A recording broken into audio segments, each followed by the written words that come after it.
Njye nitwa Pasiteri Gasana Justin, navukiye mu cyahoze ari komine Rwamatamo. Igihe cyarageze nza kujya mu Cyangugu muri prefecture, igihe zitwaga prefecture mu karere ka Nyamasheke.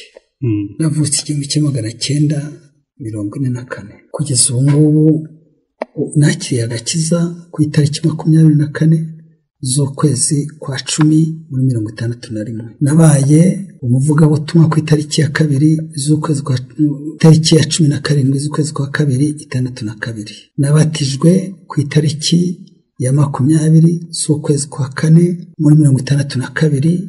Murumva ko hari mu itandukanyirizo ritandukanye n'iry'abandi bitewe nuko icyo gihe cyari kimeze.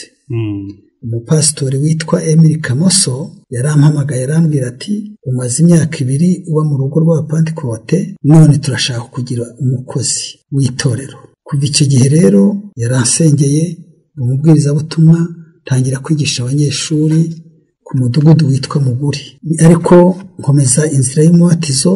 Naje kubatizwa mu kwezi kwa 4, niyo mpamvu navuze ko binyuranye.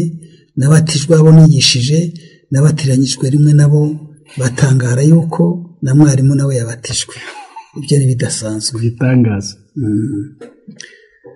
Icyo gihe byarakomeje ngo mubwirizabutumwa ku itariki 25 z'ukwezi kwa 4 muri 1962 habaye ububyutse mu itorero rya Gashonga.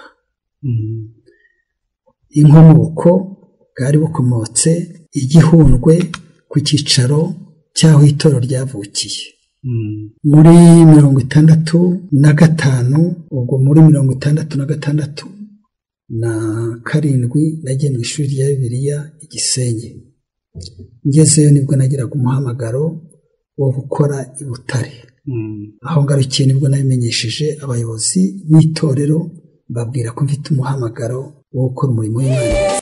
Ibyanjye byarakomeye ndetse kugeza ubwo hariho abumvaga muri icyo gihe barwanyaga abantu basenga, kuko habaga ibintu by'ibitangazo byakoretse nk'abarwayi bakiraga, nk'uko twambutse Rusizi, tukamuka Rusizi tugiye gushyitsa ubutisimu bw'umukristo, byatumye bitubera ibigeragezo. Ntibabyumvaga neza, ariko none igihe kigeze ba missionnaire bagomba gukorana natwe b'Abasuwisi nka missionnaire Toble Alfred, niwe wavuze ati yewe ndashaka gukorana n'umuntu ufite umuhamagaro w'Imana. Izo mpaka ziba zirakemutse. Nibwo twatangiraga 1968 hamwe na Pasiteri Ntakazarumarara Jean. Yewe nari umuvugabutumwa, naje kuba umukuru w'itorero. Icya mbere ni agakiza, icya kabiri no kubatizwa mu Mwuka Wera. Ni ikintu gishimisha kandi mu byiza nabonye nuko Imana yabanye nanjye mu myaka 70 mfite. Muri myaka 70 nari mfite ifu zagomba kongeraho simusiga zigeze nko kurenye. Muri izo mfu urwa mbere nirwo muri jenoside nagombaga gupfa, ariko Imana yakoze igitangaza ndakira. Kugeza ubwo nakunyuramo ndetse mu buhamya bukeya.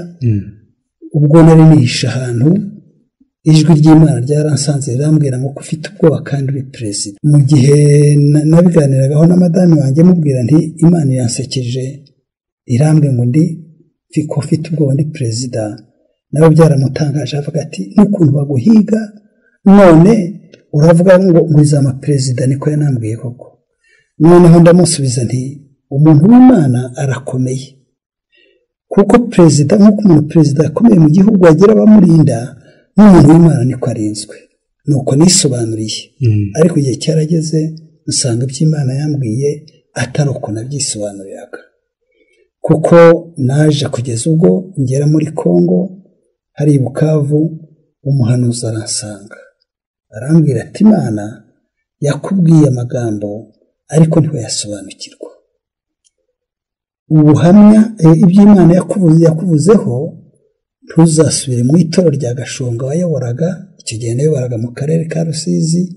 Noneho ati amasezerano yawe izasoza ugeze i Kigali.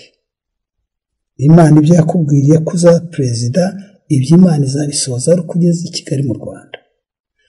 Mu itariki ya 3 z'ukwa 9 muri 1994 naruhukiye i Kigali hari i Gasave, nahasanga Pasiteri Kayihura Jacques, niwe twari tuziranye kandi nawe wari warasigaye mu gihugu,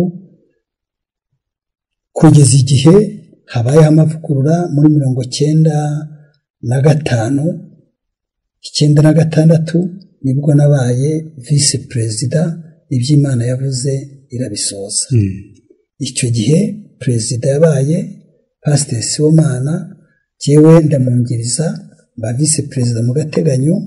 Tugeze mu gihe cy'amatora muri 1997 nabaye umuvugizi wungirije wa mbere, wa kabiri yari Bimenyimana, ubwo reka ari we urabona ko yari Sibomana. Uwo mwanya rero nawukoze, nagikoze manda y'imyaka 7.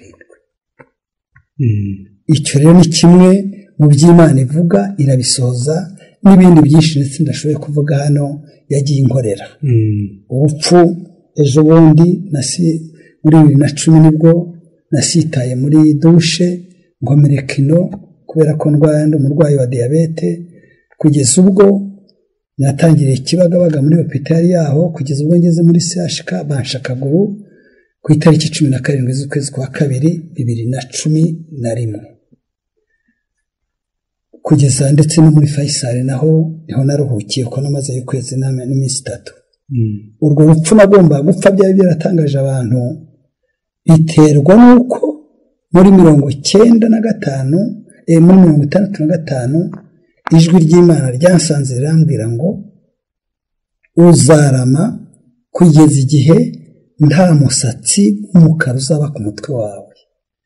N'ubu ngubu urebye ku mutwe wanjye haracyarimo udukara dukeya, byerekana yuko nkiriho. Ibyo ndabishimira Imana. Ubwo rero iryo sezerano, Imana igira irindi sezerano ryayo kuruta umuntu, kuko yabivuze yarabisohoje.